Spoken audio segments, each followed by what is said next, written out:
Streaming is bigger than ever in 2025, and if you're here, you're probably asking, what are the best OBS settings to make my stream look amazing this year?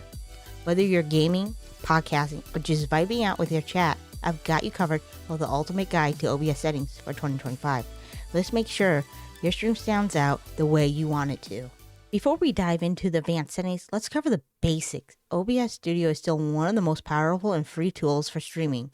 To get started, make sure you're running the latest version of OBS. Update this year's have optimized performance from modern GPUs and CPUs, so don't skip this step whatsoever, please.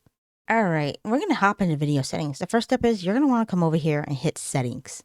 Once you're in settings, you're going to come over here, hit video, and you're going to want your base canvas version, whatever matches your monitor resolution. For most people, that's going to be 1920 by 1080. Next, come down output scale resolution.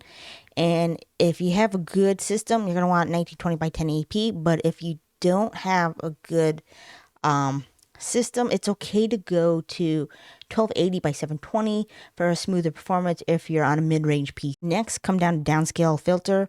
And if you're a resolution match, no downscaling is required here. If you see this, it means you're solid.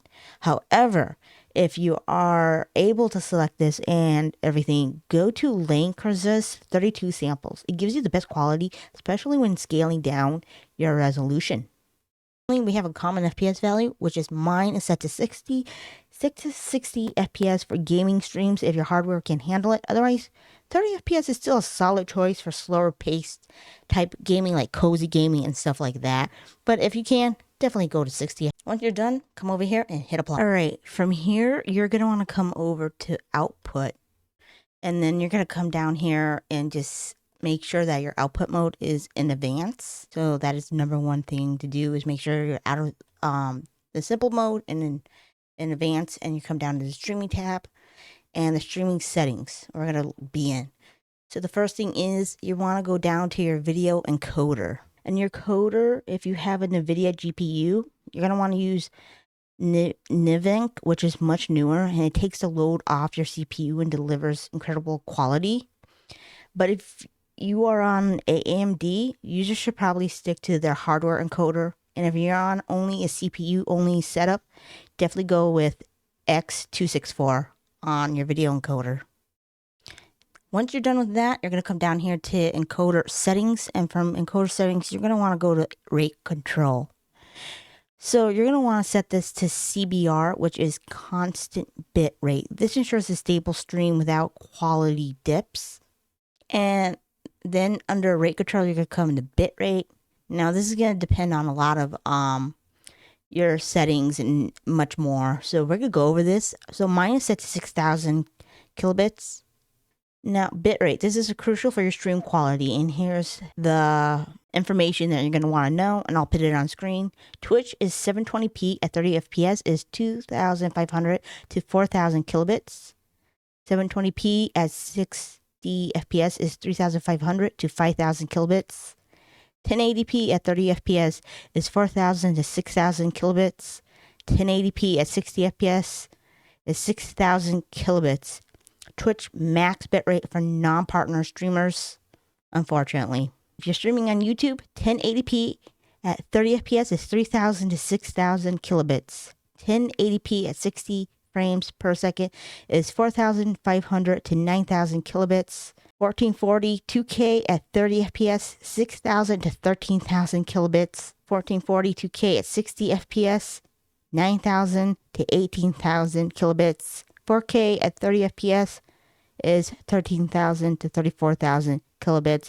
And 4K at 60 FPS is 20,000 to 51,000 kilobits. Before finalizing your bitrate, you need to know your internet upload speeds. So here's how you can check it. First off, you're going to go to Google and type in speedtest.net. And then you're going to come here and click on speed test.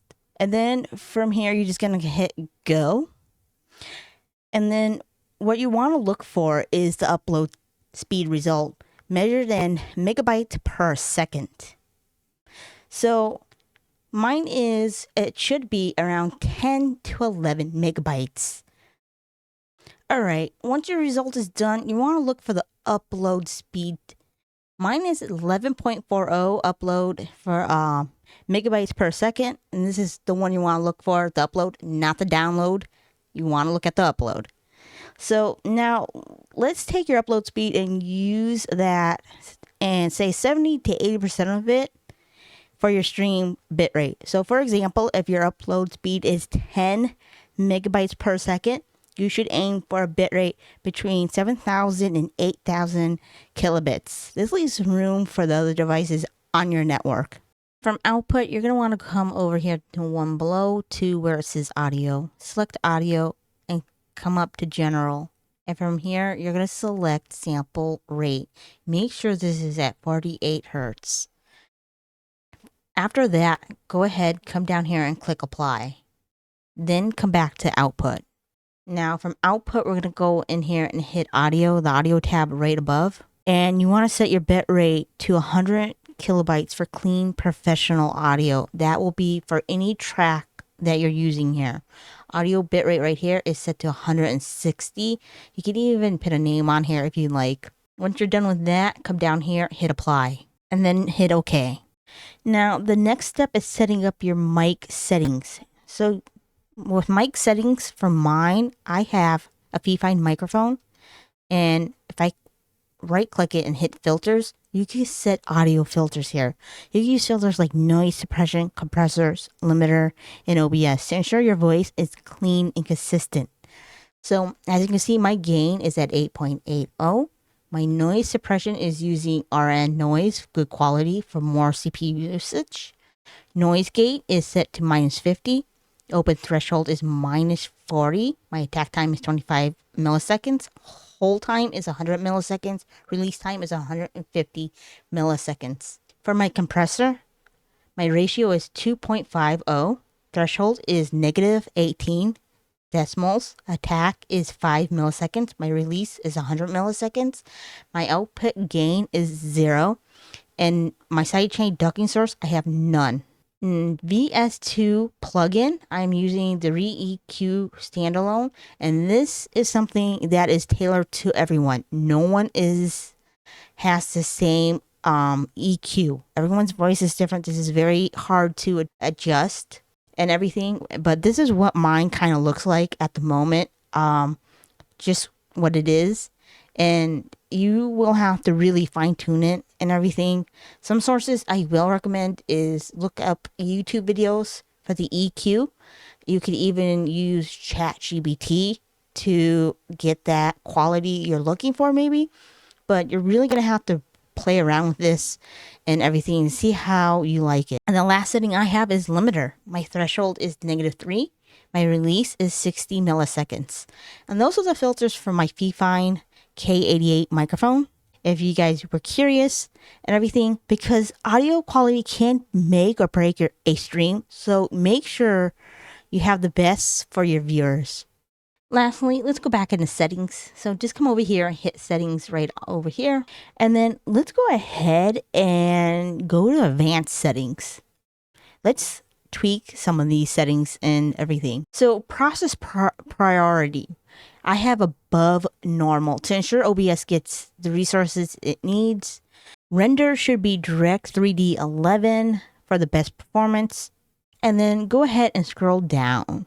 Here you can also put a stream delay if you're doing something and you get stream sniped quite a bit. You could enable it, disable this if you choose to do so. For network settings here, you want to make sure you have dynamic change bitrate to avoid stream drops if your internet gets unstable. So make sure you come down here and have that selected right here.